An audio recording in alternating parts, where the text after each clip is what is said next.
Okey, apa yang berlaku pada seseorang yang benar-benar mempunyai pengetahuan, ilmu? Dalam masyarakat ini, di masyarakat barat, semakin banyak pengetahuan yang anda ada, semakin tinggi status yang anda ada. Lebih banyak pengiktirafan yang anda terima, walaupun dalam subculture Muslim di komuniti Amerika. Jika anda adalah seseorang syekh atau anda sudah mendapat ijazah dari mana-mana institusi dan sebagainya, anda mendapat title tertentu. Anda ada penghormatan dan penghormatan tertentu di kalangan orang, betul? Jadi level anda seperti meningkat. Walaupun anda adalah orang yang tidak tahu banyak perkara seperti saya, tetapi orang akan berfikir anda tahu banyak perkara dengan betul. Dan kemudian pula ada seseorang datang untuk mempersoalkan apa yang anda katakan atau seseorang membetulkan anda. Anda rasa seperti, siapa dia ni untuk membetulkan aku? Aku kat atas ni, dia tu kat bawah. Jadi apa yang berlaku dengan pengetahuan ilmu itu? Semestinya, sekiranya pengetahuan itu tidak datang sekali bersama takwa, jadi ilmu itu sendiri akan menjadi satu kaedah untuk kesombongan. Sebagai satu kaedah untuk kesombongan seseorang. Tapi jika ilmu itu wujud bersama takwa, anda tahu apa yang berlaku?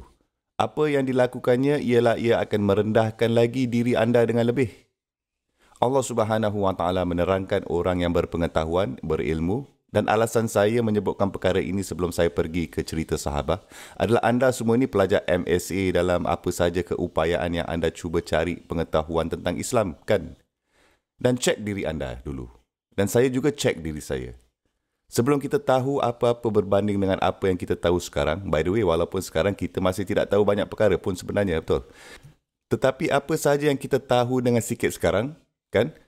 Sebelum ni kita tak biasa berdebat dengan orang dan setelah kita belajar beberapa perkara yang sikit ini, maka apa yang kita tahu semuanya betul. Semua kebenaran mutlak dan apa yang orang lain tahu semua salah.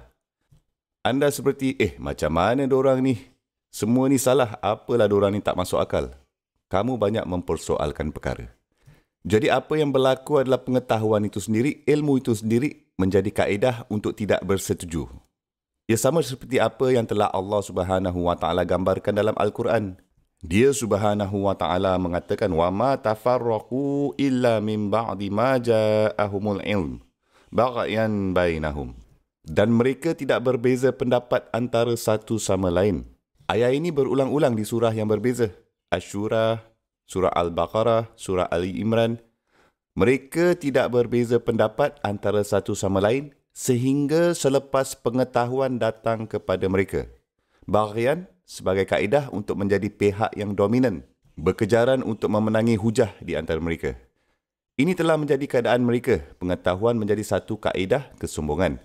Tapi orang yang sebenar-benar berpengetahuan, sebenar-benar berilmu, Allah Subhanahu Wa Taala menerangkan hampir pada akhir suratul Isra, di mana dia Subhanahu Wa Taala mengatakan, "Iza yutla alaihim yahirruna lil azqani sujada." Orang yang mempunyai ilmu pengetahuan yang sebenar, yang telah diberi pengetahuan sebenar semasa ayat-ayat Allah dibacakan pada mereka, ketika itu mereka jatuh di wajah mereka dalam sajdah. Bermaksud, ia merendahkan mereka. Dalam ayat berikutnya menggambarkan bahawa mereka jatuh dalam sajdah dan mereka menangis. Ilmu pengetahuan bukan sesuatu yang membawakan anda menangis, kecuali anda orang yang mempunyai ilmu yang benar. Yang bermaksud apa itu? Anda mempunyai banyak ilmu dalam kepala. Anda menghafal banyak ayat, tahu banyak tafsir, tahu banyak tentang sahabat-sahabat Rasulullah sallallahu alaihi wasallam dan semua perkara itu, betul. Sebaliknya, tapi hati anda yang penuh dengan ilmu tentang din merupakan perkara yang berbeza sama sekali. Ini tidak sama. Ilmu di hati menyebabkan anda menangis. Pengetahuan ilmu di dalam kepala pula, anda boleh baca mana-mana surah atau tafsirnya, ia tidak akan membuatkan anda menangis, kan?